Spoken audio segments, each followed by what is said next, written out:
ये 2009 के ऐसे नियम के बावजूद ये सब होता रहा है। बट लेकिन ये इसकी जो दुरुपयोग एक तरह से मैं कहूंगा ये ज्यादा होता जा रहा है। तो 2009 में जब ये दिशा निर्देश जारी हुए थे, आप विपक्ष में थे, आप लोग जब धरना देते थे वो भी आप मखौल बना रहे थे क्या राजनीतिक परंपराओं का और संसद का?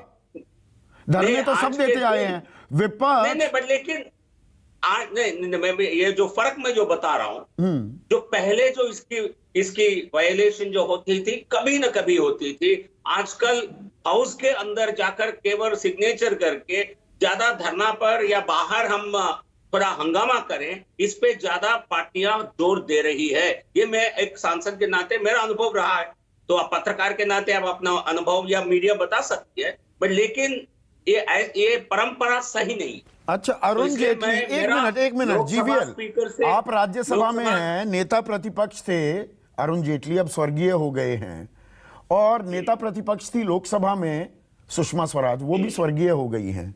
उनके कुछ बयान वो आपको भी पता होंगे, याद होंगे कि सदन में गतिरोध करना, अवरोध करना लोकतंत्र का ये अपने आप में एक माकूल तरीका है, इससे लोकतंत्र और मजबूत होता है।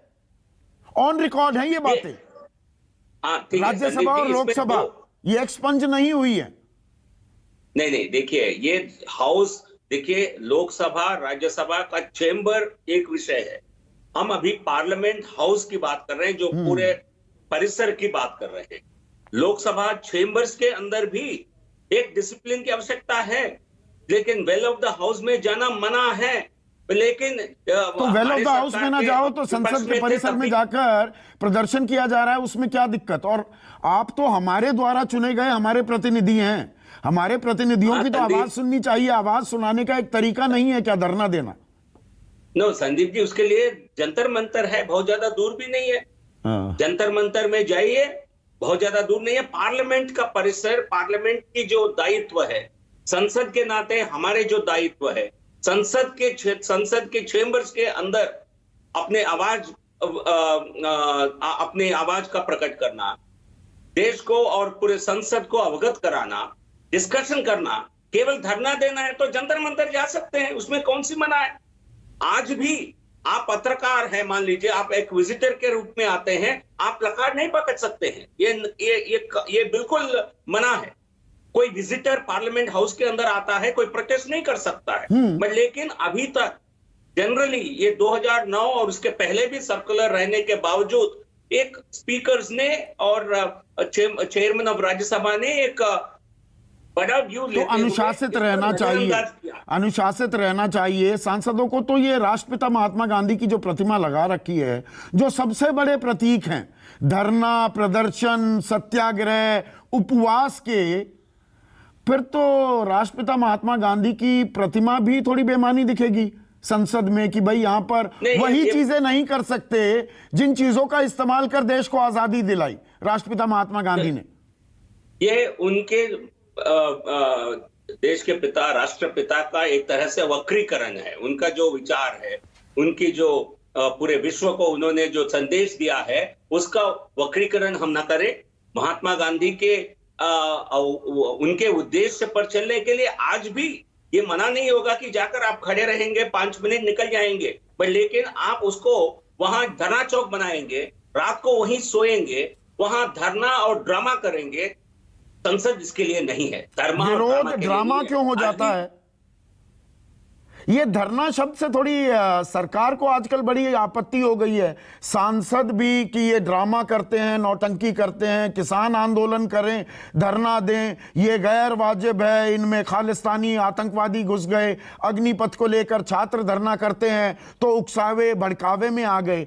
धरने से इतनी परेशान क्यों होती है सरकार?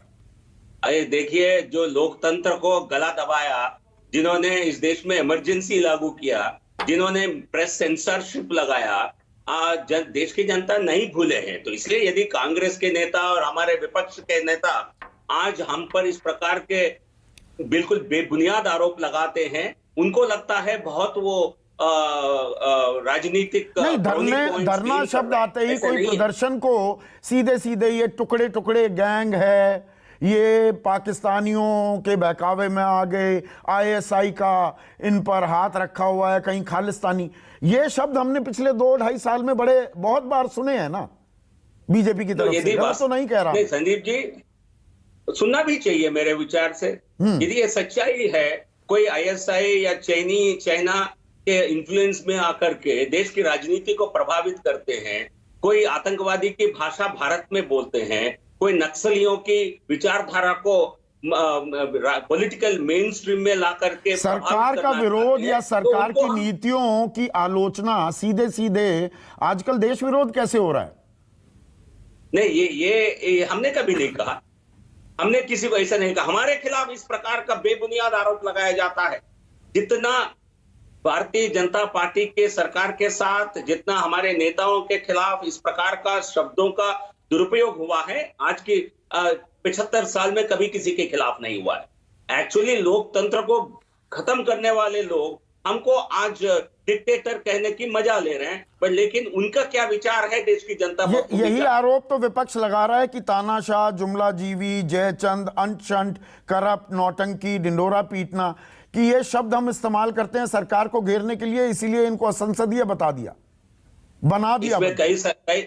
इसमें कई शब्द ऐसे हैं जो असेंबलियों ने भी, राजस्थान की असेंबली ने भी करप्ट शब्द को और कई शब्दों को जो आम भाषा में भी यूज किया जाता है, उनको भी उनके राज्यसभा, राजस्थान की असेंबली ने भी इनको असंवैधानिक नहीं, अनपार्लियामेंट्री करार दिया है। बट लेकिन मैं एक बात बताऊं, जो शब्द को अनपार्लियामेंट्री कहा गया है, जब तक कोई इसको आपत्ति नहीं लेते हैं संसद के अंदर, या जब तक कोई चेयरमैन खुद इसकी संज्ञान नहीं लेते हैं, जो शब्दावली जो हमने पेपर में कल देखा है, ऐसे आप इस्तेमाल कीजिए, ज्यादा से ज्यादा एक्सपंज हो जाएंगे। ऐसा नहीं कि इस्तेमाल ही नहीं कर सकते, आप ये कह रहे हैं। पर अभय दुबे, हाँ बोलिए ना। तरीके में नहीं करेंगे तो रिकॉर्ड से नहीं हटाए जाएंगे, ये भी है। ठीक है।